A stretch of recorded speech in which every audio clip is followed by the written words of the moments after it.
Mean कि आप ये समझें कि कंपटीशन जो है इसमें कम होगा। ऐसा नहीं होगा। मार्क्स कम होने की वजह से आप ये समझ लें कि इसमें आपको ज्यादा टफ चीजों का सामना करना पड़ेगा। अच्छा जी, हम लोग अपनी प्रैक्टिकल अप्रोच की तरफ आते हैं। तो इस पेपर में डिफरेंट चीजें आपको मिलेंगी। डिफरेंट चीजें इस तरह से होंगी, ऐसे होगा, प्रेसीज होगा, इडियम्स होंगे, पेयर ऑफ वर्ड्स होंगे, प्रेपोजिशंस आएंगी, प्रॉपर यूज ऑफ प्रेपोजिशंस आएगा इसके अंदर। और उस सबसे बड़ी बात यह है जिसको आपने कम्बैट करना है, वो ये है कि आपने उर्दू टू इंग्लिश ट्रांसलेशन करनी है। अच्छा जी, इन सारी चीजों का एक जो कंपोजिशन होगा, इन सबको कंपोज करके वो एक पेपर बनाता है, इंग्लिश का पेपर। एक्सक्यूज मी, क्या मेरी आवाज आ रही है सबको? यस मैम आ रही है। यस मैम आ रही जी है। मैम आ रही है। Okay fine, okay fine. अच्छा जी, ये पेपर बनता है इंग्लिश का। अब इसमें नंबर वन, अगर हम प्रेसिस को डिस्कस करें, अब आपने पहले ये देखना है कि आपने इस पेपर को टैकल कैसे करना है। इस पेपर को सिर्फ पास नहीं करना। ये एक ऐसा पेपर है, लॉ में तो आप ऐसा करते हैं 40, 45, 50 तक अपना स्कोर ले जाते हैं, लेकिन इंग्लिश का पेपर एक ऐसा पेपर होगा जिसको आप प्रॉपर तरीके से अगर सॉल्व करते हैं तो आप 80 तक मार्क्स ले लेंगे। क्योंकि इसमें जो प्रॉपर यूज ऑफ प्रेपोजिशन है 10 मार्क्स का, अगर आप उसका यूजेज ठीक कर रहे हैं तो आपको 10 मार्क्स मिल जाते हैं। नंबर टू, एक आती है उर्दू टू इंग्लिश ट्रांसलेशन। अब हमारा एक रूल है, हम अपनी क्लास में इडियम्स को डिफरेंट तरीके से करते हैं। टू द पॉइंट से तो हम करेंगे ही करेंगे इडियम्स, क्योंकि हमने अगर पिछले पेपर को ऑब्जर्व करना है और देखना है तो वो थोड़ा ट्रेंड चेंज करता है। सिर्फ ये नहीं कि जुडिशियल एग्जाम, बल्कि हर पेपर में आप जो इडियम्स हैं वो इडियम ने क्रैम किए हुए थे ऑलरेडी। दो कि ये वही इडियम्स होंगे जो सीएसएस पीएमएस में शुरू से आ रहे हैं, 1980 से 70 से, ये वही इडियम्स होंगे। लेकिन हम अपनी क्लास में आपको इडियम्स को टैकल करने का एक तरीका बताएंगे कि आपने कैसे करना है। ओके, उसमें ये होगा कि एक इडियोमेटिक एक्सप्रेशन सिखाते हैं जिसमें आप उर्दू टू इंग्लिश ट्रांसलेशन थोड़ा इनोवेटिवली करते हैं।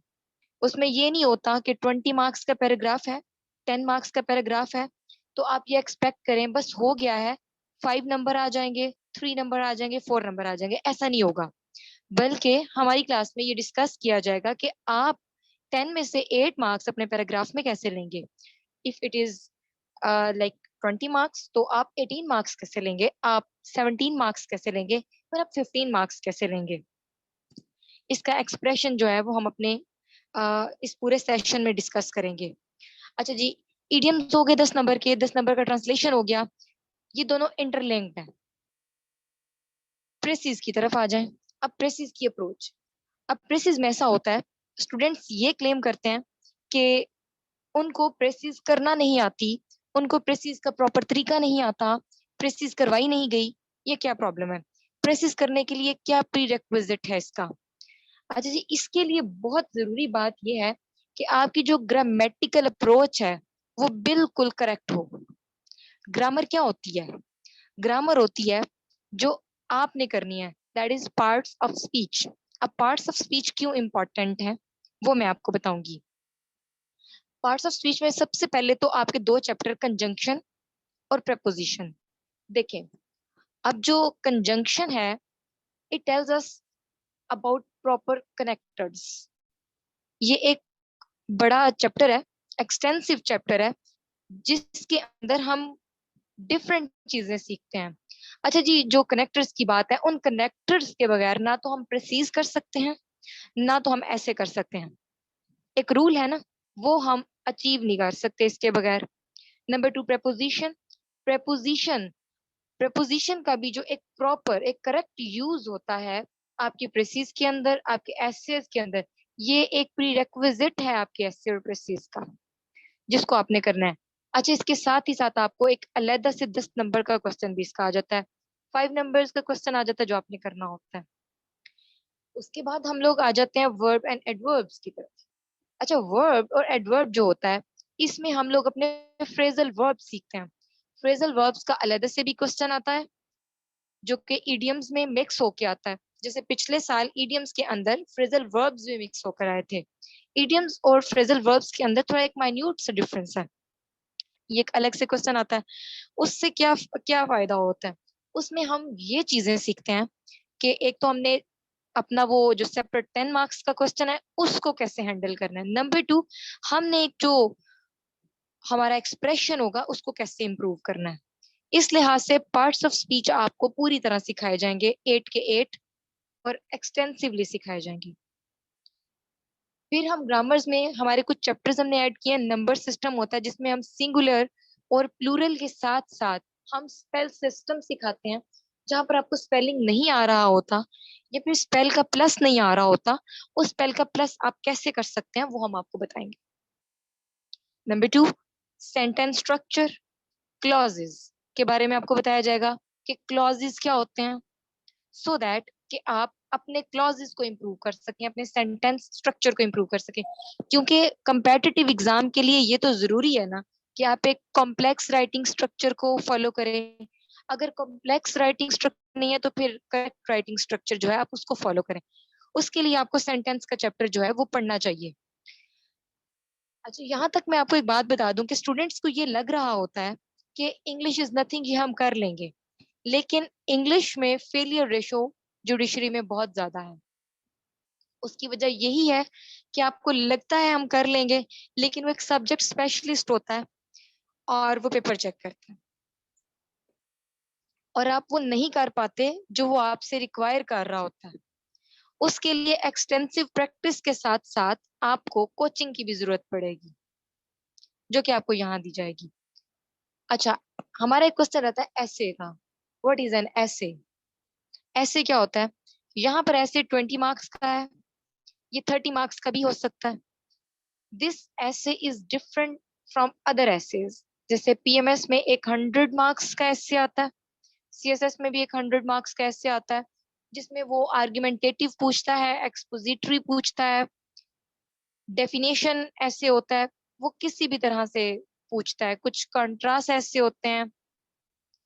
लेकिन यहाँ पर ऐसा नहीं होता, वो आपको जो टॉपिक देगा वो इतना ज्यादा कॉम्प्लेक्स नहीं होगा। वो करंट टॉपिक भी हो सकता है, वो कोई लिटरेरी टॉपिक भी हो सकता है, वेराइटी ऑफ टॉपिक्स, आपके पास 3-4 टॉपिक्स होंगे।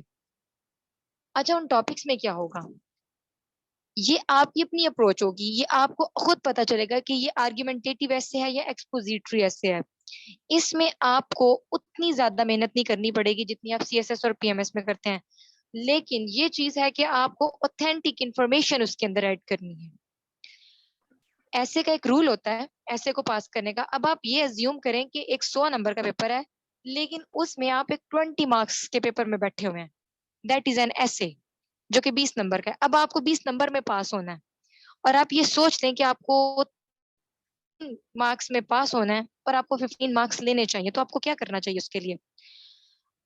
एक बात याद रखें कि अगर ऐसे में कोई ग्रामेटिकल मिस्टेक नहीं है, अगर ऐसे में प्रॉपर कोहेरेंस है और ऐसे का एक प्रॉपर स्ट्रक्चर आपने फॉलो किया हुआ है, तो वो आपको ऐसे में फेल नहीं करता। डेटा रिक्वायर होता है, ये डिपेंड करता है आपके टॉपिक पे, उसको कितना डेटा रिक्वायर है। कुछ टॉपिक्स होते हैं जैसे पॉवर्टी एक टॉपिक है, एजुकेशन एक टॉपिक है, पॉपुलेशन टॉपिक है, करप्शन है, good governance and bad governance, ये सारे टॉपिक्स हैं जो अक्सर आ जाते हैं, जो हर साल आते हैं। तो इनके ऊपर आपको डेटा हमेशा कलेक्ट करके रखना चाहिए। सपोज करें कि आपके पास डेटा है इनके ऊपर, इन एसेस के ऊपर, इन ये जो मैंने आपको 4-5-6 टॉपिक्स बताए हैं, इनके ऊपर आपको डेटा मौजूद है। अब आपको क्या चाहिए, अगर ये डेटा होते हुए भी आप फेल हो जाते हैं तो उसकी क्या वजह है, या फिर ये डेटा होते हुए भी आपके 13 मार्क्स नहीं आते तो उसकी क्या वजह है। उसकी वजह ये होती है कि आप के ऐसे में ग्रामेटिकल मिस्टेक्स होती हैं, आपके ऐसे में कोहेजन नहीं होती, कोहेरेंस नहीं होती, और प्रॉपर ऐसे का स्ट्रक्चर जो होता है वो आपने फॉलो नहीं किया होता। ऐसे लिखने के लिए यही उसका प्रीरेक्विजिट है। अगर आपने इंटरनेशनल या फिर आप में से कुछ लोगों का एक्सपीरियंस होगा, जब लोग स्कॉलरशिप्स आप लोग अप्लाई करते हैं फुली फंडेड या किसी भी तरह से, तो वो आपसे कैसे लिखवाते हैं। जब वो आप ऐसे लिखते हैं एज द टेस्ट, तो वो उसको ओके करते हैं, फिर वो नेक्स्ट प्रोसीजर जो है उसके लिए आपको परस्यू करने के लिए कहते हैं। वो ऐसे क्यों लिखवाते हैं आपसे? वो आपका कैलिबर चेक करना चाहते हैं, वो आपका स्ट्रक्चर चेक करना चाहते हैं। ये एक जनरल टेस्ट होता है, बस यही तरीका होता है ऐसे का, कि ऐसे से वो आपकी एबिलिटीज, जो आपकी एनालिटिकल एबिलिटीज होती हैं, उसको देख रहा होता है। सो ऐसे के लिए आपको ये जरूरी होगा कि no grammatical mistake, flawless. Number 2, proper structure. अब प्रेसिज की तरफ आ जाते हैं। प्रेसिज का रूल क्या होता है? प्रेसिज आप पढ़ते हैं आज तक, 1/3 ये वो सब कुछ, ये सारी बातें हम अपने लेक्चर में करेंगे। लेकिन प्रेसिज के लिए क्या जरूरी है? अगर आप ये सोचें कि 20 नंबर का पेपर है, 100 में से 20 नंबर का पेपर है आपके पास, और उस 20 नंबर की प्रेसिज में से आपको 12 में पास होना है और आपको 15 लेने चाहिए, तो आपको क्या चीज है जो फॉलो करनी चाहिए? बिल्कुल ऐसे की तरह प्रॉपर ग्रामर। नंबर 2, वोकेबलरी पे आपको वर्क करना पड़ेगा। प्रेसिज में आपको वर्बोसिटी नहीं कहूंगी, लेकिन वोकेबलरी, वोकेबलरी पर वर्क करना पड़ता है। नंबर 2, ऐसे से भी ज्यादा कोहेरेंस का मुजाहरा आपको प्रेसिज में करना है। आपको चीजें जोड़ के एक ही साथ लिख देनी है, एक ही पैराग्राफ में। रूल तो यही है ना कि एक ही पैराग्राफ होता है। एक ही पैराग्राफ में जब आपको लिखना है, तो आप ये सोचें कि कितनी ज्यादा ये इंपॉर्टेंट होगी। उसके साथ साथ ग्रामर उतनी इंपॉर्टेंट है जितनी कि ऐसे में इंपॉर्टेंट है। अच्छा जी, ये हमारा 40 मार्क्स का जो है वो पेपर। अब हम आ जाते हैं अपने ईडियम्स की तरफ, जो कि 10 नंबर के होंगे। ईडियम्स करने के लिए सर ने आपको एक किताब बताई, to the point. To the point आपके पास मौजूद है, उधर से आप किसी भी वक्त पढ़ सकते हैं। आप क्रैमिंग कर सकते हैं 1 दिन में, 2 दिन में, 1 हफ्ते में, 10 दिन में। लेट कि अगर उस बुक वाले इडियम्स नहीं आते जो कि लास्ट ईयर हुआ, फिर क्या करेंगे? उसके लिए आप ये करेंगे कि जो क्लास में हम इडियम्स करेंगे, आप उन्हीं को फॉलो करेंगे, आप उनको पेन डाउन करेंगे। उसके बाद आप क्या करेंगे? आप उसकी प्रैक्टिस करेंगे। ये कोई ऐसे इडियम नहीं है जो मैंने खुद से बनाए होंगे, ये कोई ऐसे इडियम नहीं है जो किसी मैंने इंटरनेशनल फोरम से उठाए होंगे। ये वही इडियम्स होंगे जो पास्ट पेपर्स में आ चुके होंगे, जो थोड़ी डिफरेंट बुक्स में होंगे। उसकी प्रैक्टिस हम क्लास में करेंगे। आई शो यू कि आप अपने इडियम्स में अपने 10 नंबर जो है वो ले सकते हैं। इसी तरह टू द पॉइंट से आप पढ़ेंगे, जो रह जाएंगे वो आपको क्लास में पढ़ाया जाएगा। अच्छा जी, उसके बाद उर्दू टू इंग्लिश ट्रांसलेशन की तरफ आते हैं, उसको हमने कैसे करना है। अच्छा जी, अब आप सपोज करें कि 20 मार्क्स का पेपर है, वो ये है कि आपने उर्दू टू इंग्लिश ट्रांसलेशन करनी है। सेम, आपने आपको पास होने के लिए 12 नंबर रिक्वायर है, लेकिन आपको 15 लेने चाहिए। कैसे? अच्छा, इस क्वेश्चन के लिए सबसे अहम बात यह है कि आपको टेंसेस पर प्रॉपर ग्रिप हो। टेंसेस पर ग्रिप होगी तो आप उर्दू टू इंग्लिश ट्रांसलेशन कर सकते हैं। लेकिन ट्रांसलेशन करने के लिए अगर आपको ग्रिप भी है ना टेंसेस पर, तब भी आपको 8 मार्क्स मिलते हैं, तब भी आपको 10 मार्क्स मिलते हैं। चूंकि पास होने का क्राइटेरिया 12 है, तो सिर्फ 12 मिलते हैं, इससे ज्यादा नंबर नहीं मिलते। उसकी वजह क्या होती है? वो अपने क्वेश्चन में मेंशन करता है कि आप इडियोमेटिक एक्सप्रेशन या फिर फ्रेजल वर्ब्स का इस्तेमाल करें। फ्रेजल वर्ब्स हमने अपने पिछले सेशंस में खुद ही बनाना सीखे हैं। एक कंपोजिशन होती है, एक फॉर्मुलेशन होती है फ्रेजल वर्ब्स की। ये नए फ्रेजल वर्ब्स भी आप बना सकते हैं। कुछ कॉम्बिनेशंस हैं जो कि हम अपने स्टूडेंट्स को बता चुके हैं कि कैसे बनाते हैं। उससे हम नए नए जो है फ्रेजल वर्ब्स क्रिएट करते हैं और अपना एक्सप्रेशन जो है उसको इम्प्रूव करते हैं। बिल्कुल इसी तरह जब आप उसके अंदर अपना फ्रेजल या इडियोमेटिक एक्सप्रेशन यूज नहीं करेंगे, तो वो आपको 13 मार्क्स नहीं देगा, वो आपको 14 मार्क्स नहीं देगा। उसके लिए प्रैक्टिस करना जरूरी है, टेंस पर ग्रिप रखना जरूरी है। उसके अलावा आपको फ्रेजल वर्ब्स पर ग्रिप रखना जरूरी है। इससे आप 15 से 18 मार्क्स के अंदर फॉल करना शुरू हो जाते हैं। अच्छा जी, इवेल्यूशन इसके लिए बहुत जरूरी होगी। जब आप इस स्टेज पर पहुंचेंगे कि अब आप फ्लो में करना शुरू हो गए हैं, यहाँ पर आपको जरूरत होगी वैल्यूएशन की। वैल्यूएशन आपको इतना इम्प्रूव करेगी कि आप इस चीज का यकीन रखेंगे कि सिर्फ आप इंग्लिश में अब पास नहीं होने जा रहे, बल्कि आप इसमें नंबर्स भी लेने जा रहे हैं। आपके मार्क्स जो हैं वो इनहांस हो गए हैं, ज्यादा हो गए हैं, और आपका एग्रीगेट सेट हो गया है। अच्छा जी, इसमें कोई और क्वेश्चन नहीं आता जैसे कॉम्प्रीहेंशन है, इसमें नहीं आता, लेकिन वो ऐड भी हो सकता है। हम उसकी प्रैक्टिस भी जो है वो क्लास के अंदर करवाएंगे, हमारी क्लास में होगी। पेयर ऑफ वर्ड्स जो होते हैं वो आज तक तो आपने देखा होगा बहुत सारे पेयर ऑफ वर्ड्स तो बन चुके हैं, वही है पेयर ऑफ वर्ड्स, वही करने होते हैं। लेकिन हमारे पास सोर्सेज की कमी होती है, टू द पॉइंट में उन्होंने सारे के सारे पेयर ऑफ वर्ड्स नहीं दिए होते। ये पेयर ऑफ वर्ड्स हमें कलेक्ट करने होते हैं। समटाइम्स ऐसा होता है कि हम एक न्यू वोकेबलरी आती है, वो न्यू नहीं होती, वो पहले से होती है, बस हमें उसका पता नहीं होता। हमें उसके साथ एक वर्ड टैली करना पड़ता है इंटरनेट पे किसी भी तरह से, क्या इसके जैसा कोई और वर्ड एग्जिस्ट करता है। तो इस तरह की जो रिसर्च होती है वो नए नए पेयर ऑफ वर्ड्स जो है वो हमें इंट्रोड्यूस करवाती है, जो कि आपके टू द पॉइंट में नहीं होते, जो कि आपकी मार्केट में जो बुक्स अवेलेबल हैं उसमें नहीं होते। आपने ऑब्जर्व किया होगा जितनी भी बुक्स मार्केट में अवेलेबल हैं उसमें एक ही जैसे पेयर ऑफ वर्ड्स होते हैं, लेकिन हम अपनी इस क्लास में रिसर्च के मुताबिक कुछ नए पेयर ऑफ वर्ड्स भी करेंगे जो कि हमने शायद देखे हुए नहीं होंगे या हमारे टू द में नहीं होंगे, लेकिन वो एग्जिस्ट करते हैं और वो पेपर में आ जाते हैं। दैट इज वाई ये होता है कि लोग पेयर ऑफ वर्ड्स का क्वेश्चन छोड़ाते हैं। पेयर ऑफ वर्ड्स का क्वेश्चन छोड़ने की ये वजह है। तो इस क्लास में, इस सेशन में हम अपने पेयर ऑफ वर्ड्स के प्रॉब्लम को भी सॉल्व करेंगे। अच्छा जी, ये था प्रॉपर क्वेश्चंस को मैंने डायसेक्ट किया। ये डायसेक्शन ऑफ क्वेश्चंस थी जिसमें मैंने आपको बताया कि आपने इनको कैसे हैंडल करना है। अब एक हम प्रॉपर इंग्लिश की बात करते हैं, उसके बाद मैं आपके क्वेश्चंस भी लूंगी। अब एक ओवरऑल बात करें अगर हम इंग्लिश के बारे में कि हाउ टू पास इंग्लिश, तो उसका एक सिंपल फार्मूला ये है, वो है ग्रामर। जिसको ग्रामर आती है, जिसको वोकेबलरी आती है, उसका इंग्लिश का पेपर पास हो जाता है। जिसको ग्रामर नहीं आती वो शायद लकीली के पासिंग मार्क्स तो ले ले, जो कि एग्रीगेट सेट करने के लिए काफी नहीं है, लेकिन जब आप आगे जाएंगे अपने इंटरव्यू के लिए और जब अपने प्रैक्टिकल लाइफ में जाएंगे तो वो बहुत प्रॉब्लम का शिकार होगा। उसमें फिर आपको सीखने में भी हेजिटेशन होगी और फिर बंदे का इंटरेस्ट भी डेवलप नहीं होता।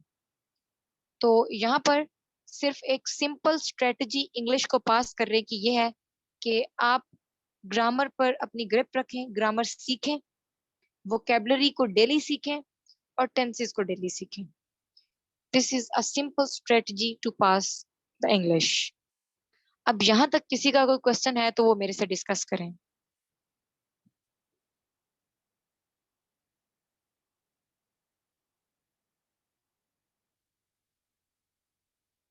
विदाउट हेजिटेशन किसी का इंग्लिश को देखें, ये कोई बड़ी बात नहीं है अगर किसी को इंग्लिश नहीं आती, इट्स नॉट अस्सलाम अ वालेकुम प्रॉब्लम। मैम। वालेकुम अस्सलाम। अस्सलाम मैम, अगर कोई ऐसा है कि हम ऐसा समझते हैं हम बिल्कुल जीरो पॉइंट पर हैं इंग्लिश में, तो उसको स्टार्टिंग हम कहाँ से लेंगे इसमें? उसको स्टार्टिंग अप ग्रामर से देंगे। हम लोग अपने सेशन में बिल्कुल बिल्कुल स्टार्ट से इंग्लिश को सीखना शुरू करते हैं, जो बिल्कुल बेसिक होता है, जो कि आपको क्लास 6 में कराया जाता है और हम लोग उसको ध्यान से नहीं करते। अगर थैंक जीरो यू। पर भी कोई है ना, उसको भी अपनी ग्रामर शुरू से ही कर लेनी चाहिए। और आपको पता है इसको कितने दिन रिक्वायर है? आपको सिर्फ 1 से 1.5 महीना लगता है। और जब आपको ग्रामर आ जाती है फिर आप कभी भी रुकते नहीं है। फिर आपकी अपनी एक दौड़ होती है, वो वोकेबलरी की है, आपको वोकेबलरी खुद प्रिपेयर करनी है। बाकी आप इंग्लिश का पेपर पास कर जाएंगे जब आपको ग्रामर आ जाएगी। Thank you ma'am.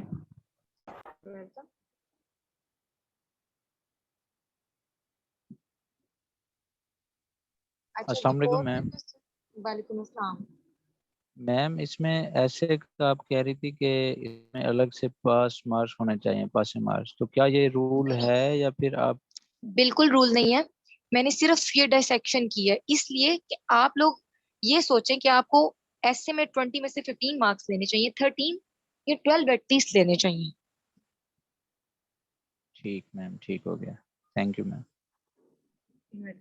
लेकिन आप लोग ऐसे ही इसको फॉलो करेंगे तो आपके मार्क्स अच्छे आएंगे।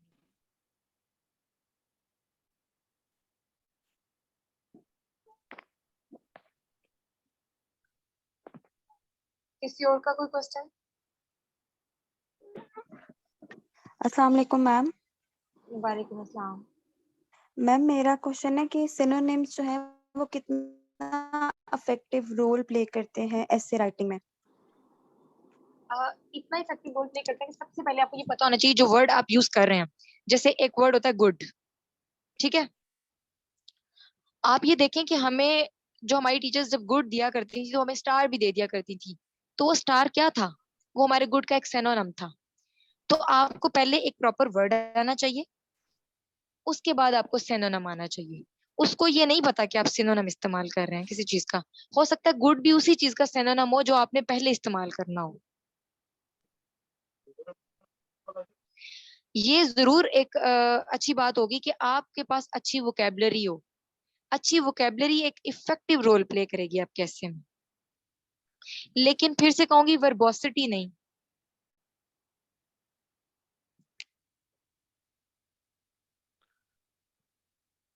और मैम वोकेबलरी को हम इनहेंस कैसे कर सकते हैं?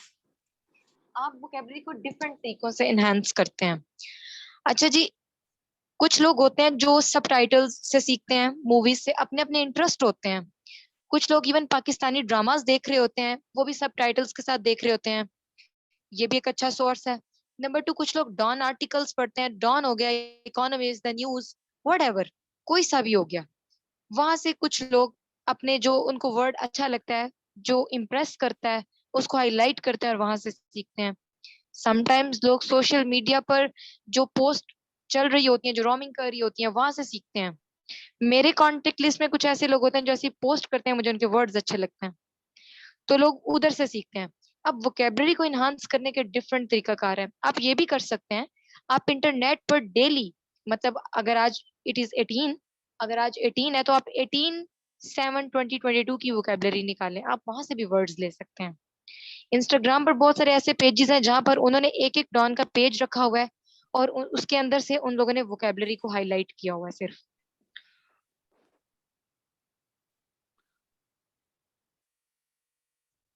जब हम ना सेशन स्टार्ट करेंगे तो ऐसी फाइल्स हम भी शेयर किया करेंगे अपनी अपनी ग्रुप में और आप सबके साथ।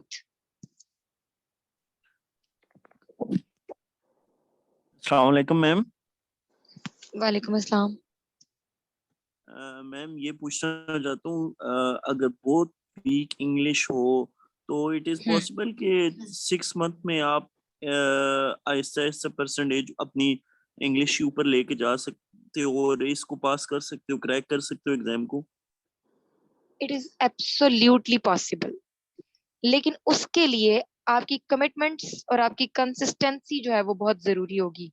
जो काम आपको क्लास में करवाया जाएगा आप सिर्फ वही कर लेंगे तो इट इज पॉसिबल। और ये सिर्फ 2 मंथ्स में ही पॉसिबल होगा। 6 मंथ्स तो बहुत ज्यादा टाइम है ना, ये 2 मंथ्स में ही पॉसिबल होगा। लेकिन आपको वो सारा वर्क करना पड़ेगा जो हम क्लास में करेंगे और सिर्फ वही करना पड़ेगा। जी मैडम, असल जिस तरह राइटिंग राइटिंग करनी होती है उसकी स्किल्स अगर बंदे ने शुरू से अडॉप्ट नहीं की हैं, उसे इसमें हर्डल होती है, तो क्या वो आहिस्ता आहिस्ता इम्प्रूव होंगे और ये 6 मंथ्स में वो कर सकेगा? वो क्योंकि कर ये तो सकेगा। देखें, हर्डल्स क्या होती हैं? हर्डल्स ये होती हैं कि आपको प्रॉपर चीज का ना आना। जब आप एक पेपर पकड़ते हैं, आप पेन पकड़ते हैं और मैं आपको सिर्फ एक वर्ड लिखने के लिए कहती हूँ और मैं पूछ लेती हूँ कि व्हाट इज दिस, तो आपको पता होना चाहिए कि ये जो एक वर्ड आपने लिखा है ये वर्ड नाउन है या ये वर्ड क्या है। आपको एटलीस्ट इतना पता होना चाहिए।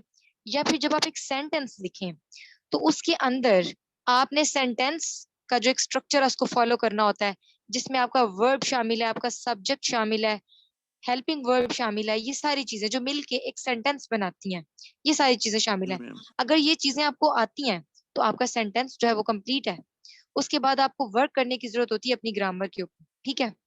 तो इट इज एब्सोल्युटली पॉसिबल कि अगर आप कमिटमेंट से इस क्लास में आते हैं और अपना काम करते हैं तो आप 2 मंथ्स में बड़ी अच्छी अपने आप में एक इम्प्रूवमेंट जो है वो महसूस करेंगे और आपकी जी मैम। स्किल्स भी डेवलप होंगी। अगर आप राइटिंग प्रैक्टिस साथ साथ करते रहेंगे तो आपकी स्किल्स भी डेवलप होंगी साथ में। अभी के लिए आई एश्योर यू कि आप इंग्लिश का पेपर पास कर लेंगे, लेकिन ये आपने खुद करना है कि आप उसके ऊपर कितनी रिग्रेस प्रैक्टिस करते हैं। जी मैम, थैंक यू, यही क्वेश्चन था मैम। You are welcome. किसी और का क्वेश्चन? बिल्कुल हेजिटेट ना करें, सारी जीरो से स्टार्ट कर रहे होते हैं। सारे तो नहीं, मतलब मोस्ट ऑफ द पीपल जो है वो जीरो से स्टार्ट कर रहे होते हैं इंग्लिश को।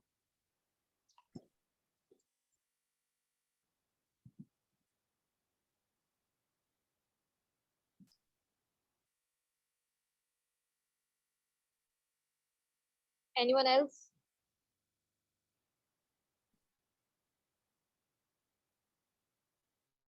Zuhaib Shah, say please. जी अस्सलाम वालेकुम मैम।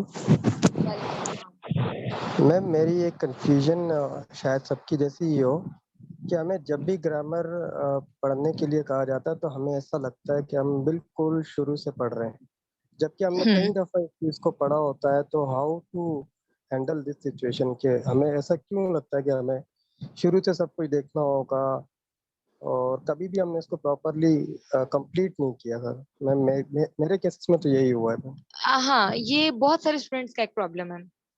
ऐसा होता है, दो चीजें होती हैं, हमारे पास मटेरियल बहुत ज्यादा होता है, एक ही तरह का जो मटेरियल होता है डिफरेंट बुक्स में होता है, इंटरनेट पर होता है, ठीक है।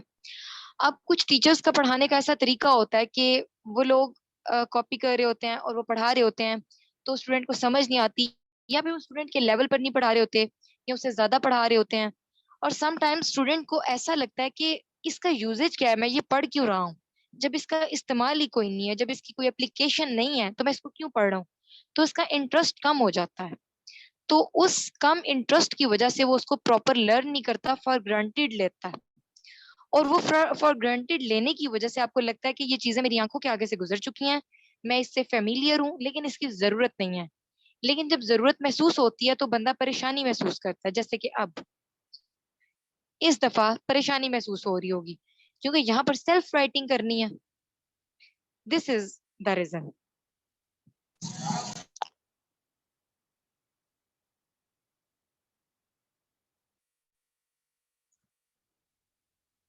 आपको सीखने का मौका कभी भी हाथ से जाने नहीं देना चाहिए, बल्कि अगले बंदे को चांस देना चाहिए कि वो आपको पढ़ाए, और आपको सीखना चाहिए और फिर आपको बताना चाहिए। और मैं समझती हूँ कि आपके फीडबैक जो होते हैं वो बड़े इंपॉर्टेंट होते हैं, उसी से पता चलता है कि आपने कितना सीखा और हमने कितना सीखा है। अच्छा मैम, बुक आप बता रही हैं कि टू दी पॉइंट, अगर सिर्फ इसी को रीड कर लिया जाए तो इट इज इनफ या इसके बिल्कुल साथ भी और नहीं, भी कोई? मैं कभी भी किसी को भी टू द पॉइंट कभी भी रेकमेंड नहीं करती। मैंने कभी किसी को कोई भी इस तरह की बुक नहीं बताई। हाँ, इस तरह की बुक मैं सिर्फ in case of idioms and pair of words बताती हूँ, लेकिन अब मैंने इडियम्स भी खुद से करवाना शुरू कर दिए हैं। तो अब मैंने टू द पॉइंट से इडियम सिर्फ इतना कहती हूँ कि आप लोग उसको देखें, आप उसको जरूर लर्न करें क्योंकि वो आपके पास मौजूद है। बाकी आप वो भी जरूर लर्न करें जो मैं आपको पढ़ाऊंगी। तो ग्रामर के लिए मैं आपको हाँ, एक बुक है जो कि ऑक्सफोर्ड की है, वो मैं आपको सजेस्ट करूंगी, या फिर रेन एंड मार्टिन एक किताब है वो सजेस्ट करूंगी, वहां से आप पढ़ें अगर आपको समझ आती है तो।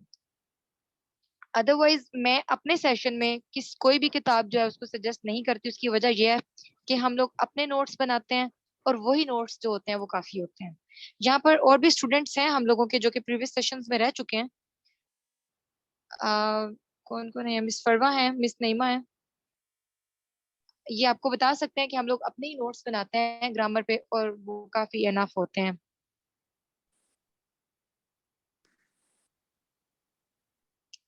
मिस फरवा, मिस नईमा, आपका ओपिनियन यहाँ पर रिक्वायर्ड है।